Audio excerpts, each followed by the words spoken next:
सूर्यपुर राज्य में 3 भाई रहते थे।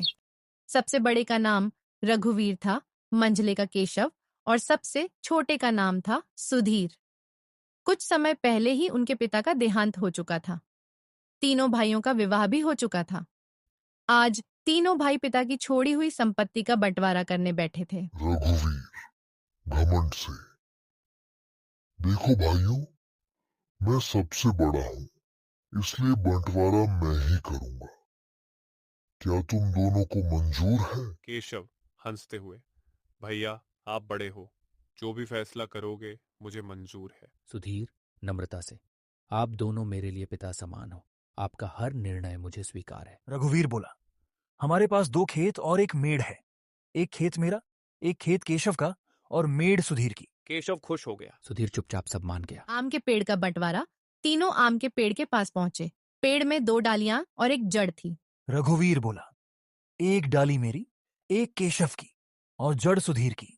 सुधीर ने फिर कुछ नहीं कहा। घर का बंटवारा। घर में 4 कमरे और एक छप्पर की छत थी। रघुवीर ने फैसला सुनाया, 2 कमरे मेरे, 2 कमरे केशव के और छत सुधीर की। यह सुनकर सुधीर का दिल टूट गया, लेकिन वह फिर भी चुप रहा।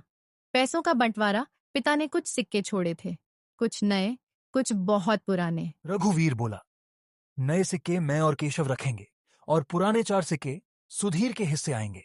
घर से बाहर जब सुधीर अंदर जाने लगा तो रघुवीर चिल्लाया। रघुवीर, अरे बंटवारा हो चुका है, तुम्हारा हिस्सा छत है, घर के अंदर नहीं।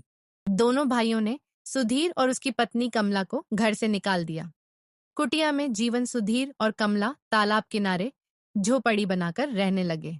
कमला रोते हुए, ना घर ना जमीन ना पैसा, मेरी किस्मत ही खराब है। मुखिया के पास सुधीर पुराने सिक्के लेकर मुखिया धर्मदत्त के पास गया। मुखिया बोला, ये सिक्के अब चलन में नहीं है, लेकिन तुम्हारी हालत देखकर मुझे दया आ रही है। तुम दोनों मेरे खेतों में काम करो, मैं ज्यादा मजदूरी दूंगा। मेहनत और उम्मीद। सुधीर और कमला दिन रात मेहनत करने लगे। फसल खूब लहलहाई। चिड़िया का आना। एक दिन एक भूखी चिड़िया आई। कमला ने उसे चावल खिलाए। चिड़िया कुछ पल उन्हें देखती रही और फिर उड़ गई। रात का फैसला। मेड़। उसी रात कमला सुधीर को मेड़ पर ले गई। कमला, ये मेड़ हमारी है, इसे तोड़ना हमारा हक है। मेड़ टूटते ही भाइयों के खेतों का पानी बह गया और पूरी फसल बर्बाद हो गई। दूसरा वार। आम का पेड़। अगली रात दोनों आम के पेड़ के पास पहुंचे। कमला, जड़ हमारी है तो पेड़ भी हमारा। उन्होंने पूरा पेड़ काट दिया। पकड़ और सजा। रघुवीर और केशव उन्हें पकड़ लेते हैं और राजा के पास ले जाने की तैयारी करते हैं।